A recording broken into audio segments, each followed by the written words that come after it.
जय मां विंध्यवासिनी। नमः पार्वती पतये। हर हर महादेव। आज आपको हम सुनाएंगे हरितालिका तीज व्रत कथा।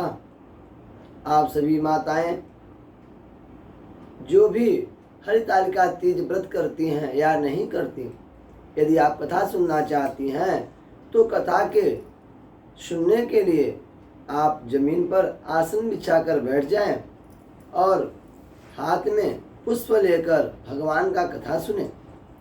सर्वप्रथम भगवान शिव का ध्यान करें, गणेश पूजन कर तब कथा सुने। चलिए आपको कथा सुनाते हैं। मंदार माला कुलिताल काए, कपाल मालांकित शेखराय, दिव्यांबराय च दिगंबराय, नमः शिवाय च नमः शिवाय।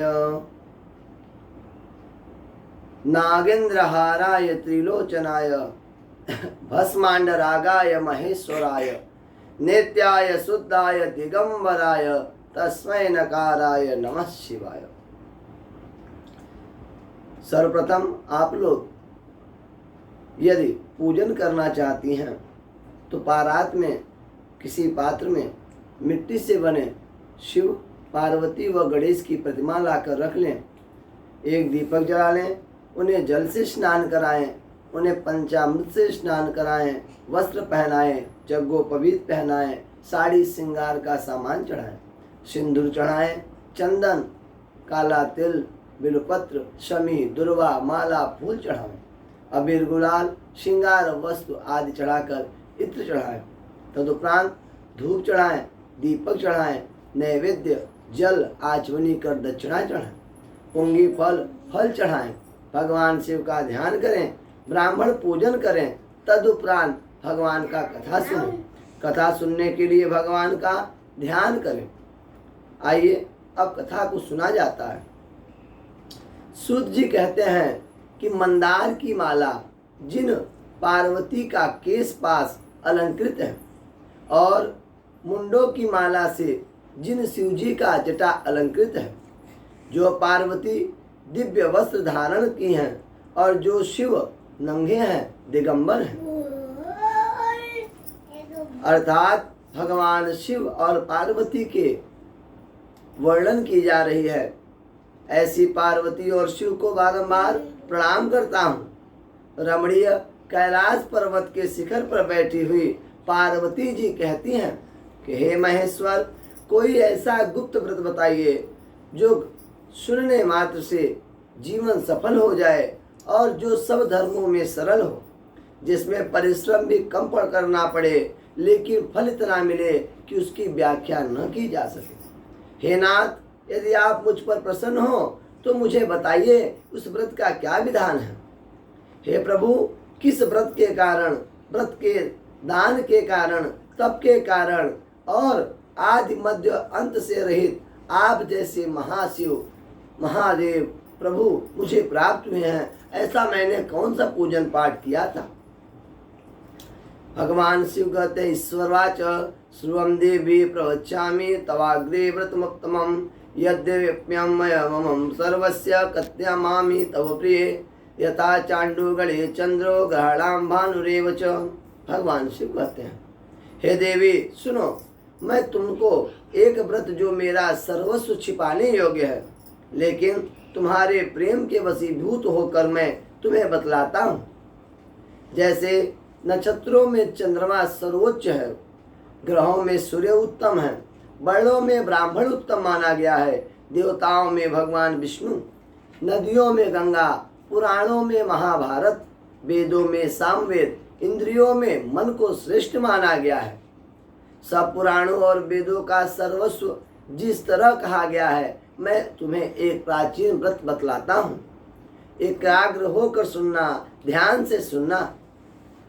जिस व्रत के कारण तुमने मेरा आधा सिंहासन पा गई, मेरा आधा आसन पा गई, वो मैं तुमको बतलाऊंगा, क्योंकि तुम मेरी प्रेयसी हो, मेरी धर्म पत्नी हो।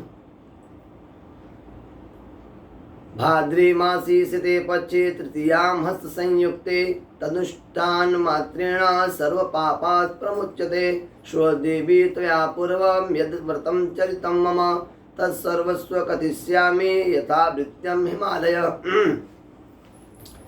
भगवान कहते हैं कि भाद्रपद मास के हस्त नक्षत्र युक्त शुक्ल पक्ष की तृतीया तिथि को अनुष्ठान करने मात्र से स्त्रियां सभी पापों से मुक्त हो जाती हैं।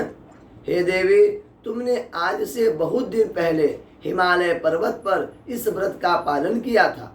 यह वृतांत मैं तुमसे कहूँगा। पार्वती जी ने पूछा, कथम कृतं मया नाथं व्रतानामुत्तमं व्रतं तत्सर्वं स्वमुच्छामि त्वस्य काशान् महेश्वरः। भगवान से पार्वती कहती, हे नाथ, मैंने क्यों यह व्रत किया था, यह सब आपके मुख से सुनना चाहती हूँ। भगवान शिव कहते हैं, अस्ति तत्र महान् दिव्यो हिमवान एवं नगेश्वर नाना भूमि समाकीर्णो नाना द्रुम सकमाकुलः।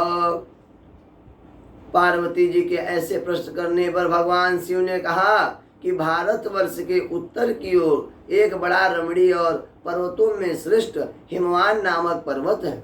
उसके आसपास तरह तरह की भूमियां हैं, तरह तरह के वृक्ष हैं और नाना प्रकार के पक्षी और अनेक प्रकार के पशु उस पर निवास करते हैं। वहां पहुंचकर गंधर्वों के साथ बहुत से देवता, सिद्ध, चारण, पक्षीगण सर्वदा प्रसन्न मन से विचरण करते हैं। वहां पहुंचकर गंधर्व गाते हैं, अप्सराएं नाचती हैं। उस पर्वतराज के कितने ही शिखर ऐसे हैं जिनमें स्फटिक, रत्न और वैदुर्य मणि आदि की खानें भरी हैं। यह पर्वत ऊंचा तो इतना अधिक है कि मित्र के घर की तरह समझकर आकाश का स्पर्श करता है। उसके समस्त शिखर सदैव हिम बर्फ से आच्छादित रहते हैं। गंगा जल की ध्वनि सदा सुनाई देती है। हे पार्वती, तुमने बाल्याकाल में उस पर्वत पर तपस्या किया था। माँ पार्वती ने उस तपस्या किया था। कैसे किया था? पार्वती ने बोला, प्रभु मैंने वो तपस्या कैसे किया था, मैंने कैसे व्रत किया था, उसे भी बतलाइए। भगवान शिव ने कहा कि हे पार्वती, पार्वती तो आयत्याम बाल्ये परमाचरिति तप अद्वेषासकं देवी धूम्रपान मदोमुखी संवत्सर चतुष्षष्टि पक्वपर्णवासनं कृतं माघ मासे जले मग्ना वैशाखे चगना सेविना श्रावणे च वैवसा अन्यपाना विवर्जिता दृष्ट्वा तातेन तत्कष्टं चिन्तया दुःखितो भवतः कस्मै देय मया कन्या एवं चिन्तातुरोऽभवत् तद्वावसरे प्राप्तो ब्रह्मपुत्रस्तु धर्मविद नारदो मुनि शार्दुल्य शैलपुत्री दिदिक्षया। और तुमने बाल्याकाल में उस पर्वत पर तपस्या किया। 12 वर्ष तुम उल्टी लटक करके धुआं पीकर तपस्या किया। 64 वर्ष तक तुमने सूखे पत्ते खाकर तपस्या किया। माघ मास में तुम जल में बैठ करके तपस्या करती थी। बैसाख की दोपहरिया में तुम पचाग्नि तापती रहती थी। श्रावण के महीने में जल बरसता तो तुम भूखी प्यासी रहकर मैदान में बैठकर तपस्या करती थी। यह सब देखकर तुम्हारे पिता हिमालय राज बड़े चिंतित हुए और यही चिंता उनको सता रहा था कि ब्रह्मपुत्र नारद जी वहां पर प्रकट हुए। नारद जी को देखकर तुम्हारे पिता ने आदर पूर्वक आसन दिया, ब्रह्म ऋषि नारद का सम्मान किया, उनका चरण धुला। तुम्हारी माता भी वहां पहुंची। दोनों ने नारद ऋषि को अर्घ, पाद्य, आचमनी, वस्त्र आभूषण से पूजन कर उन्हें जलपान कराया। फिर बोला, हिमवानुवाच किमर्थम आगतम स्वामिनम। हे भगवान, आप आने का कारण क्या है, मेरे लिए क्या आदेश है, उसे बताइए। हिमवान ने कहा, प्रभु आप आए भी हैं तो मेरा भी एक प्रश्न है। मैं बड़ा दुखी हूँ अपनी बिटिया को लेकर कि मैं उसका विवाह किससे करूँगा। दिन रात तपस्या करती है, ऐसा लगता है जैसे उसका कोई कार्य ही सफल नहीं हो रहा है। वो परेशान है। मेरी पुत्री को न जाने क्या हो गया है, कौन सा ऐसा कष्ट आ गया है कि इसे मैं कुछ समझ नहीं पा रहा हूँ। उसकी बुद्धि को किसने हर लिया, कुछ समझ में नहीं आ रहा है। नारद जी के ऐसे प्रश्न सुन करके नारद जी हिमवान जी के प्रश्न सुनकर उन्होंने कहा कि हिमवान, आप अपनी पुत्री का विवाह भगवान विष्णु से कर दीजिए। भगवान विष्णु के पास आपकी बेटी आ जाएगी, समस्त सुखों का संचार भोगेगी, आनंद पाएगी। भगवान नारद के ऐसी वाक्य सुनकर हिमवान ने कहा कि मैं अपनी पुत्री का विवाह कर दूंगा। ऐसा जब तुम्हें पता चला कि तुम्हारे पिता ने नारद को वचन दे दिया कि तुमको वो भगवान विष्णु को देंगे, तो तुम अपने सखी के घर गई। अपने सखी के घर जाकर तुमने वहां पर सो गई। सखी ने पूछा, क्या हो गया, क्यों इतनी दुखी हो? तब तुमने बताया कि मेरे पिता ने जबरदस्ती मेरा विवाह किसी और के साथ करने का सोच लिया है, इसलिए मैं यहाँ नहीं रहना चाहती।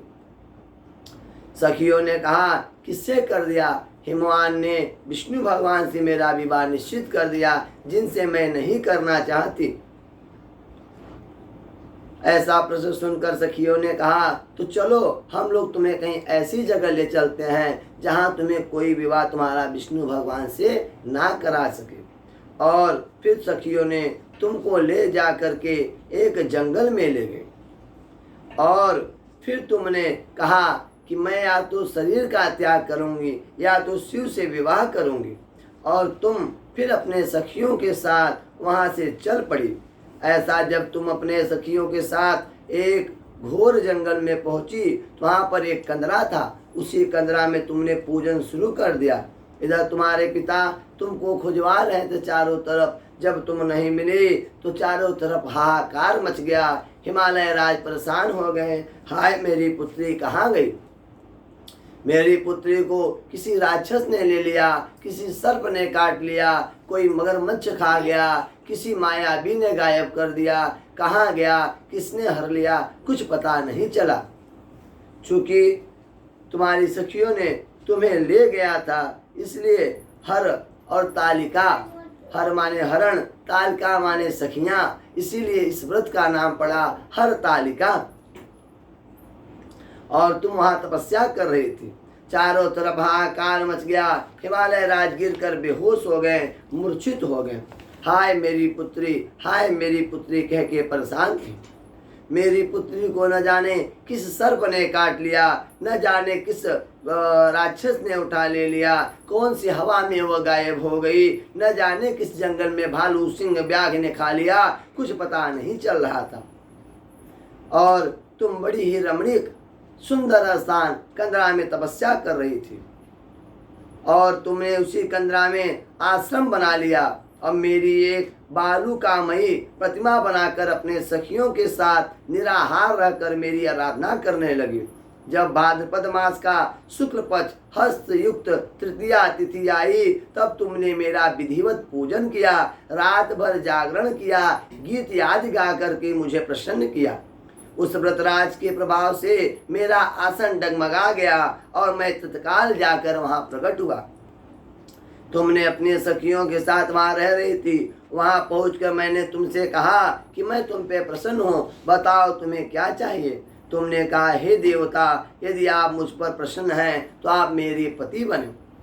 आप तो मैंने तथास्तु कहकर कैलाश चला आया, परंतु तुमने वह प्रतिमा नदी में प्रवाहित कर दी और सखियों के साथ उस व्रत का, महाव्रत का पारण कर रही थी। हिमवान भी तभी उस जंगल में खोजते खोजते चारों दिशा के बाद पहुंच गए और वो बड़े व्याकुल थे, उन्हें प्यास भी लगी थी। जैसे तुम्हारे आश्रम के समीप पहुंचे हैं, वो नदी में दो कन्याओं को देखे हैं। देखते ही उन्हें छाती से जाकर लगा लिया, बिलख कर रोने लगे। फिर पूछा, हे पुत्री, इस भयंकर जंगल में तुम क्यों चली आई? यहाँ बहुत भयंकर व्याघ्र, भालू, सिंह रहते हैं। तुमने उत्तर दिया, हे पिताजी, आपने बिना मुझसे पूछे मेरा विवाह भगवान विष्णु से तय कर दिया, जबकि मैंने पूरा जीवन भगवान शिव को संकल्पित किया है। तुम्हारे पिता ने कहा कि मैं तुम्हारी इच्छा के बिना कुछ नहीं करूंगा, जहां तुम कहोगी वहीं विवाह करूंगा। ऐसा कहकर तुम्हें मनाकर घर ले आए और तब से आज तक किसी ने सामने मुझे यह व्रत करने का, बताने का अवसर नहीं प्राप्त हुआ। कहें और तुम्हारे पिता ने तुम्हें घर ले आया। हिमवान ने सांत्वना दिया कि मैं तुम्हारा विवाह कर दूंगा और तुम्हारे विवाह के लिए घर पर आकर बात भी किया। तुम्हारे इसी व्रत के कारण तुम्हें मेरा आधा आसन प्राप्त हुआ है। आज के पहले कभी मैंने इस व्रत को किसी के सामने नहीं बताया। हे देवी, यह व्रत मैं बताता हूँ कि इस व्रत का हरतालिका नाम क्यों पड़ा। तुम्हारे सखियाँ हर ले गईं, इसलिए हरतालिका नाम पड़ा। पार्वती ने कहा, हे प्रभु, आपने नाम तो बताया, अब इसे किस विधि से करना है, इसका क्या पुण्य है, क्या फल है, यह व्रत कौन करे, इसके बारे में बता दीजिए। भगवान शिव ने कहा, हे पार्वती, हे देवी, स्वदेवी विधिवंचे नारायणामृतमुत्तमं प्रकर्तव्यं तो प्रत्यन्नं यदि सौभाग्यमिच्छति तोरणादिं कर्तव्यं कंदले स्तंभवन्दित आगच्छं वटवस्त्रेण नानावर्णाभिचित्र्यम्। कहीं, हे देवी, मैं स्त्री के जात के भलाई के लिए यह व्रत बतला दिया। जो स्त्री अपने पति के सौभाग्य की रक्षा के लिए यह व्रत यत्न पूर्वक करेगी, पहले केले के खंभे को ले आकर एक सुंदर मंडप बनावे, रंग बिरंगे रेशमी वस्त्रों से सजा ले, चंदन आदि सुगंधित द्रव्यों से वह मंडप लिपवाए, फिर शंख, भृंगी, मृगंध आदि को बजाते हुए लोग एकत्रित होकर मंगलाचरण गुरु ब्राह्मण से बुलवाकर मंडप में शिव भगवान की प्रतिमा को स्थापित करें। उस रोज दिन भर उपवास कर बहुत से सुगंधित फूल, गंध, मनोहर धूप, नाना प्रकार के नैवेद्य एकत्र कर मेरी पूजन करे, रात भर भरण जागरण करे। ऊपर जो वस्तु हैं उनके अतिरिक्त नारियल, सुपारी, जमीरी, नींबू, लौंग, अनार, नारंगी, जो जो फल मिल सके उन सब फल को इकट्ठा करें। जो ऋतु हो उस ऋतु के अनुसार फल, फूल आदि की व्यवस्था कर धूप, दीप, गंध, पुष्प आदि से मेरी पूजन करें। बोले, हे प्रभु, हे शिव रूपिणी, हे मंगले, हे अर्थों को देने वाली, हे शिवे, मैं आपको नमस्कार करता हूँ। हे शिव रूपे, आपको सदा के लिए नमस्कार है। हे ब्रह्म रूपिणी, आपको नमस्कार है। हे जगतदात्री, आपको नमस्कार है। हे पार्वती, मुझे राज्य और सौभाग्य दे, मुझ पर प्रसन्न है। इन्हीं मंत्रों से पार्वती तथा शिव जी का पूजन करें। तदंतर विधि पूर्वक कथा सुने, ब्राह्मण को वस्त्र का दान करें, गऊ का दान करें, स्वर्ण का दान आदि देवें। इस तरह एकाग्रचित होकर पुरुष और स्त्री दोनों एक साथ बैठकर पूजन करें। फिर वस्त्र आदि जो कुछ हो उसका संकल्प कर, हे देवी, जो स्त्री इस प्रकार से पूजन करती है वह सभी पापों से मुक्त होती है, 7 जन्म तक सौभाग्य सुख को प्राप्त होती है। जो स्त्री तृतीया तिथि का व्रत न कर अन्न का भक्षण करती है वे 7 जन्म तक बंध्या रहती है। उसको बार बार विधवा होना पड़ता है। वह सदा दरिद्र, पुत्र शोक से शोकाकुल, स्वभाव से लड़ाकू, सदा दुख को भोगने वाली है और उपवास न करने वाली स्त्री अंत में घोर नरक जाती है। एवं विधेया कुर्ते च नारी मया निवंसा लभते व स्वामिनां विनाश काले तव तुल्प रूपम सामज्भुक्तं लभे च मुक्ति अश्वमेध सहस्राणि वाजपेयी स्थानि च कथाश्रवमात्रेण तत्फलं प्राप्ते नर एतते कथितं देवी व्रतानां व्रतमुत्तमं यत् कृप्यां सर्वपापो भयो मुच्यते नाथ संशयः। कहें, तीज वाले दिन अन्न खाने से सूकरी बनती हैं, फल खाने से बदरिया बनती हैं, पानी पीने से जोग बनती हैं, दूध पीने से सापिन बनती हैं, मांस खाने से बाघिन बनती हैं, दही खाने से बिल्ली बनती हैं, मिठाई खाने से चींटी बनती हैं। और जो लोग तीज वाले व्रत करके और व्रत में पूर्ण न करके बीच में सब कुछ खाती हैं वो मक्खियाँ बनती हैं। उस रोज जो सोती हैं रात में वो अजगर बनती हैं।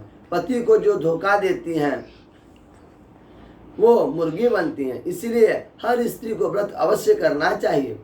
दूसरे दिन स्वर्ण, चांदी, तांबा अथवा बांस के सुपात्र में अन्न भरकर वह ब्राह्मण को दान दें, पारण करें। जो स्त्री इस प्रकार व्रत करती है वह मेरे समान पति को पाती है। जब वह मरने लगती है तो तुम्हारे समान उसका स्वरूप हो जाता है। उसे सब प्रकार के सांसारिक भोग से संयुक्त मुक्ति मिलती है। इस हरितालिका की व्रत कथा सुनने मात्र से प्राणी के 1000 अश्वमेध और सैकड़ों वाजपेयी यज्ञ की प्राप्ति होती है। हे देवी, मैंने यह व्रत आपको उत्तम व्रत बतलाया जिसे करने से प्राणी सब पापों से मुक्त होता है, इसमें संशय नहीं है। बोलिए नमः पार्वती पतये हर हर महादेव। आप सभी लोग भगवान शिव की आरती कर लें या भगवान को प्रणाम कर लें। ओम कर्पूर गौरम करुणावतारम संसार सारम भुजगेंद्रहारम सदा वसंतम हृदयारविंदे भवनम भवानी सहितम नमामि। आप जो लोग भी कथा का दक्षिणा देना चाहते हो वो हमारे नंबर पर पेटीएम या गूगल आदि से पैसा डाल सकते हैं। हमारा नंबर है 9580369169। इस नंबर पर आप पेमेंट कर सकते हैं जो आपकी श्रद्धा हो। जय मां विंध्यवासिनी।